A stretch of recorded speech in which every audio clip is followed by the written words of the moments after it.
Look, we've got to talk about this. Animal rights group PETA has asked the Broncos to retire their famous horse mascot Buck and change their name to the Brisbane Boomerangs. The Brisbane, I mean, that just screams competition, doesn't it? Buck the horse has been a mainstay at Broncos home games for decades, doing laps around Suncorp Stadium.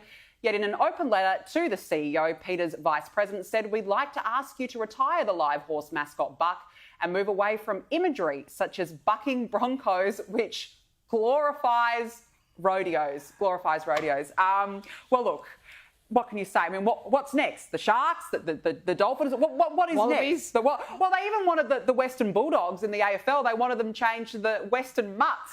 And it does not scream competition. For I know God's the sake. CEO of the Seriously. Broncos, and I would love to see his response. It's so ridiculous. I'm waiting for that to be leaked. But I mean, surely PETA, Yeah. come on, PETA, they're ridiculous. Insane. They're insane. crazy. What can you say, Dave? Well, and what next? The Castle Hill Colts. I mean, we've got a situation in Australia where we had nearly every sporting code, if not every sporting code, has got animals as its patrons. But does Peter also think that we should be going to the various army regiments and battalions that have got goats and sheep and horses as their mascots? I mean, if you had a look at the Anzac Day March this year, there were battalions that was led by their goat or their sheep, or because that's their mascot, and they went overseas with illegally, of course, went overseas with these animals as well when they served on foreign battlefields. So I think these guys have just done themselves a great disservice. Yeah. Because no one is going to take it seriously. No. And of course, there's one thing that we hold in a grateful reverence in this country, and that's our sporting teams. And by taking them on,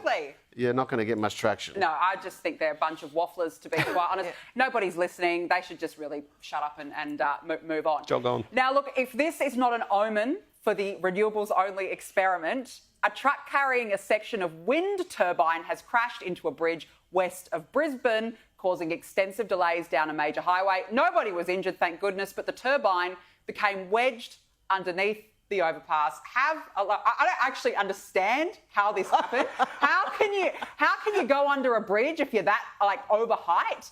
But Tina, I mean, is that not an omen for the future under the renewables only experiment? But it's not the first time either. You know, there've been other incidents and accidents with these nightmare with these turbines. Yeah, I mean, they're big beasts. Look how big they are, David. Yeah, well, I mean, this is, I'm telling you as a former Transport Minister, this actually happens a lot. And it's a shame that the truck driver didn't realise what was going on. But you're right. I mean,